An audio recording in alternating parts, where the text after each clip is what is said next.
The Self-Made Life podcast is a podcast for entrepreneurs by entrepreneurs. I'm here to inspire small, local, and creative businesses along their journey to success. I'll share behind-the-scenes look at what it's like to run and scale a business, branding tips, and I'll also be chatting with other entrepreneurs to share their stories and what it's like to be self-made. Hello and welcome back to another episode of the Self-Made Life podcast. I'm your host, Ashley Wyatt, and I am so excited to be bringing this episode to you because I am just surpassing 5 years as a full-time entrepreneur, and I wanted to share 5 lessons that I have learned along the way. So this past weekend was really special for us because 5 years ago, on December 3rd, 2018, was the day I officially went full-time with my business, which was Tane and Ashley Illustration and Design, and was later changed to Monarch Design Co. So my husband and Tane started this business kind of as a passion project, doing calligraphy, laser cutting signs, cake toppers, engraved hangers, wedding signage, large seating chart, live calligraphy, and workshops just to make some extra cash for our upcoming wedding. But we found that in a matter of months, it turned into a full-blown business, and we really weren't expecting that.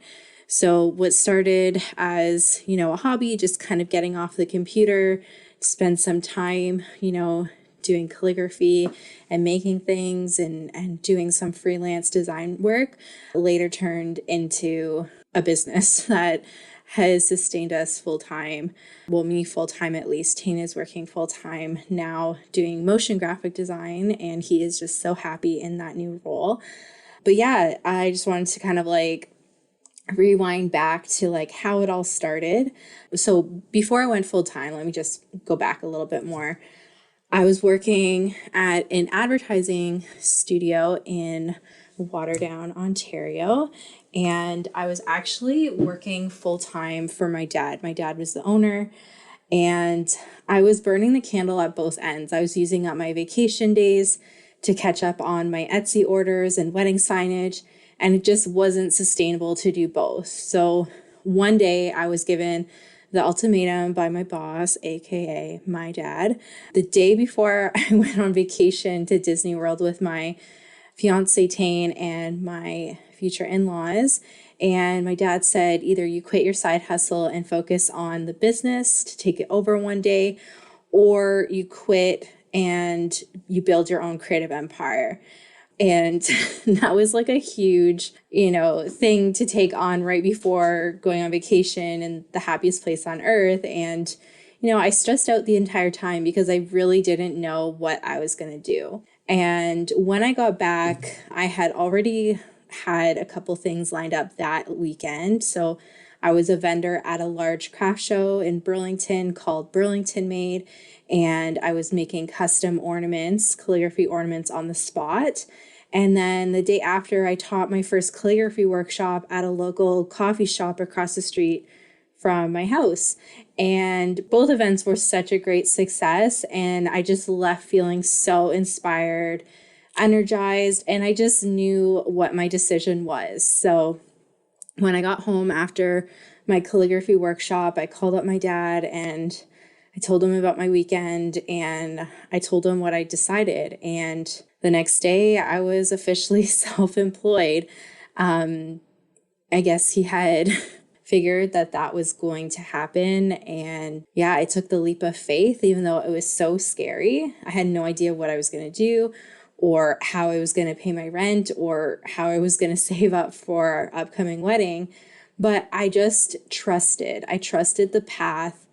I went all in on myself, and I dove in before I was truly fully ready. And with each passing day, I feel like it has gotten easier. I went after opportunities that I normally wouldn't have, and including reaching out to a local mall, Mapleview Mall, and, pitching myself for calligraphy ornaments, and did that for 2 years, and did other pop-up events for that mall, and even Oshawa Center.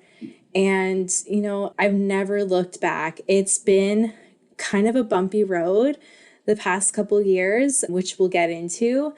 But yeah, so again, and then, like I said, we were Tane and Ashley before, and then December 20th, 2019. So just over a year later, we rebranded to Monarch Design Co. And I made my way back to the roots of branding and web design. So yeah, it really hasn't been smooth sailing. Life threw some very unexpected curveballs, but each one has really led me to where I am today. Each failure was a learning opportunity and just really shaped me into the resilient business owner I feel like I am today. So I'm going to get into 5 lessons that I've learned along this bumpy roller coaster of a journey. So number 1, take the leap and bet on yourself. So the scariest part is often the first step and just starting really before you're even ready. Even if you are just doing it as a side hustle, it's scary to put yourself out there. And I remember when I first started, I wasn't ready to go full time when I did, but I knew that I had to take the leap. Otherwise, I was just headed for burnout, and nobody wants that. And we've had other guests on the podcast before, like just thinking back to Ariana Del Mundo and her episode, and she went all in before she was ready too, but she knew that she had to in order to make those leaps and bounds. So it will all work out. It really changes something inside of you when you go all in, because it's like you really don't have anything else to lose. And the worst that could happen is you could go back to a full-time 9-to-5 job or get like a part-time job.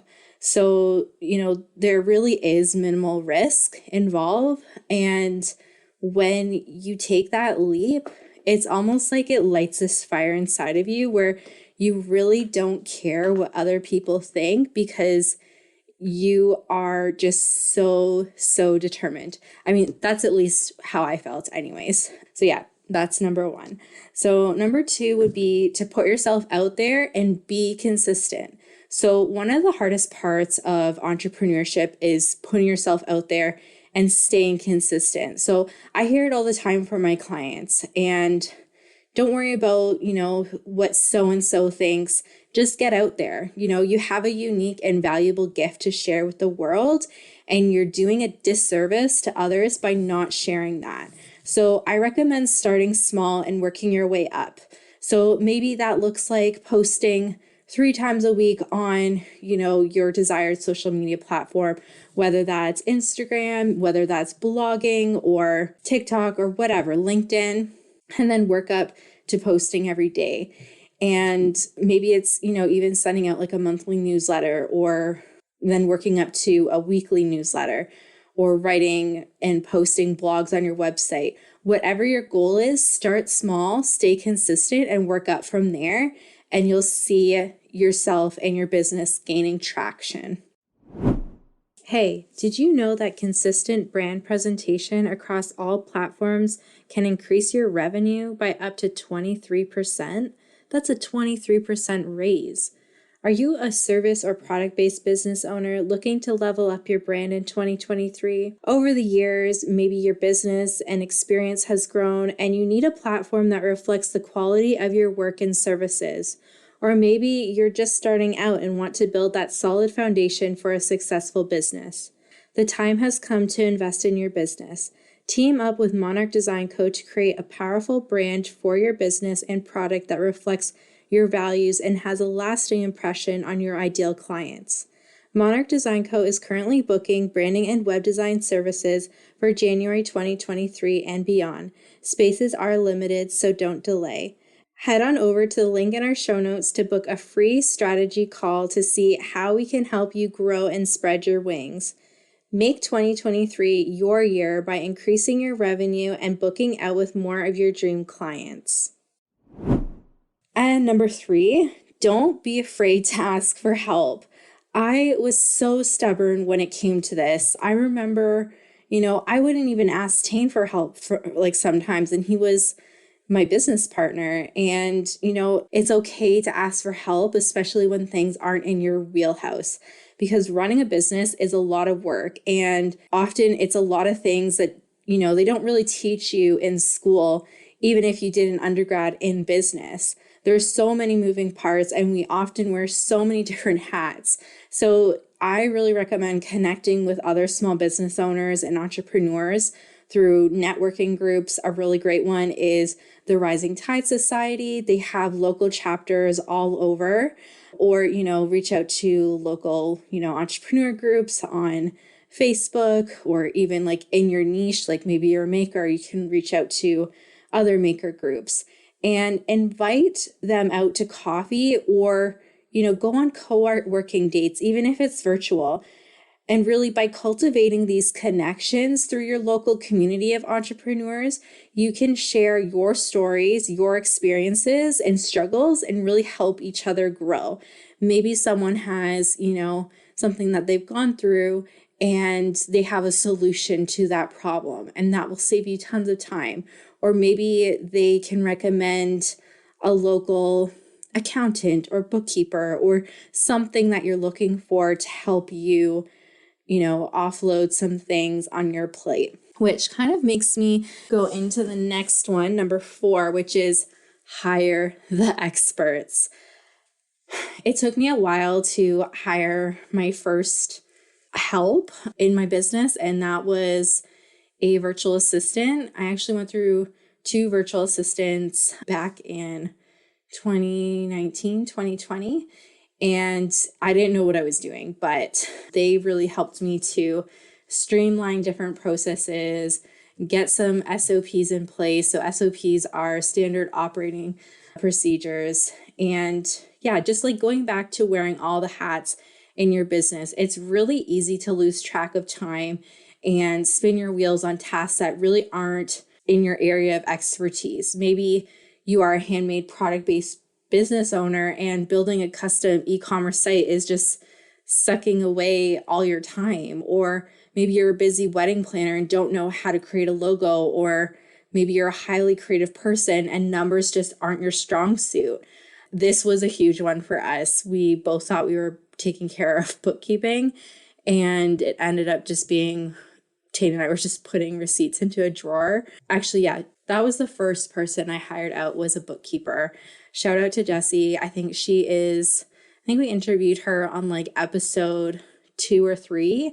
But yeah, go back and listen to that episode because it is so, so helpful. I've gone back a couple times. I send that episode out to everyone because bookkeeping is one of those things where you don't want to mess around, especially like when it comes to taxes and putting aside enough and keeping your books in order.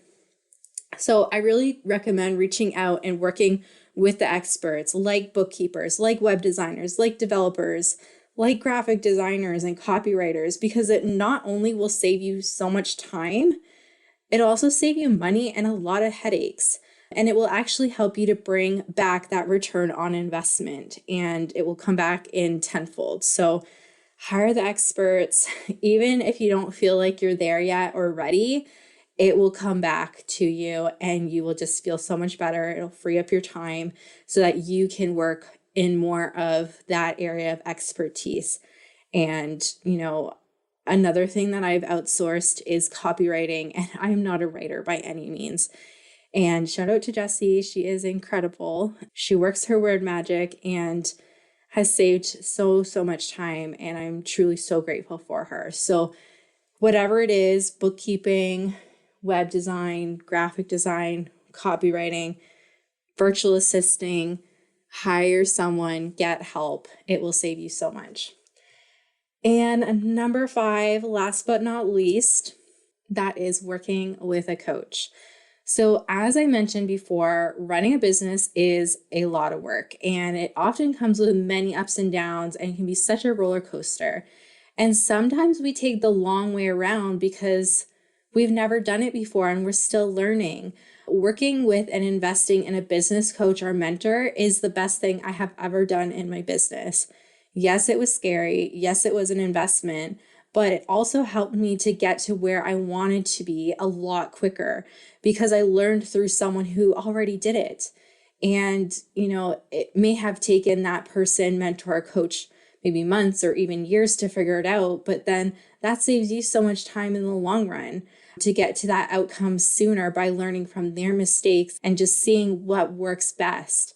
I've worked with many different people, mentors, coaches in the past, and I really recommend finding someone who has done it before or is doing what you want to be doing and learning from them. So I worked with Carley Zuercher from CZ Invitation because I wanted to build a stationery business. So I thought a couple years ago, 2020, and it was great.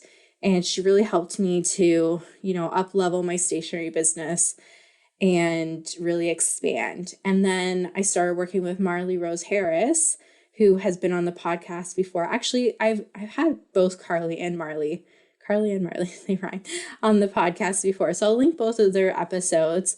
But yeah, I've been working with Marley since August 2021, so just over a year now, because I wanted to build a branding and web design business. I pivoted all into branding and web, and she has really helped me to grow and expand my business, grow my team, grow my offerings, grow my income, and now helping me to set up for taking a maternity leave.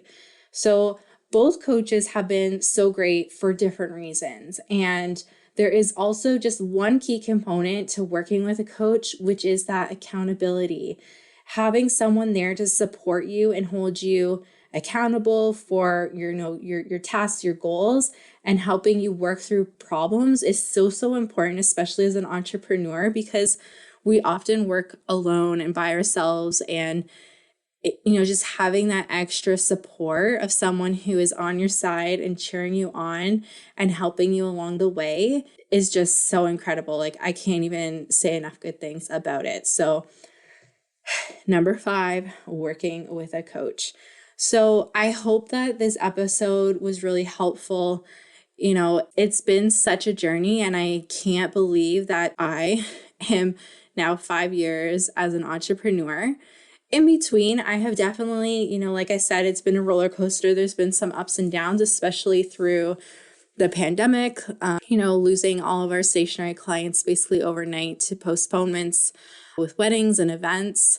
That was pretty traumatic. Moving in with my in-laws, which we're so grateful for, and really kind of rebuilding my business through COVID has really helped me to see the bigger picture and realize that this is possible. If I can make this work, anyone can make that work. And, in between, I've had some part-time jobs. I taught part-time graphic design at a college in Toronto, picked that up, and I had a short stint working as a framing manager at Michael's for a month in 2020. But, all of these experiences have really led me to where I am today. And I don't necessarily look at those as failures. I look at them as learning opportunities and just experience to help me grow into the next level. So I really hope that this episode was helpful. Let me know which tip you found most helpful. I would love to hear. And yeah, I am cheering you on. If you are someone who is an entrepreneur, or you're thinking about starting your own thing, or you want to turn your side hustle into a full-time gig, definitely reach out. I would love to support and cheer you on along the way. Anyways, that is it for this week's episode, and we will be back next week. Have a great week, everyone. Bye. Hey, before you go, I just want to express my gratitude for sticking around and being here and just listening to this podcast.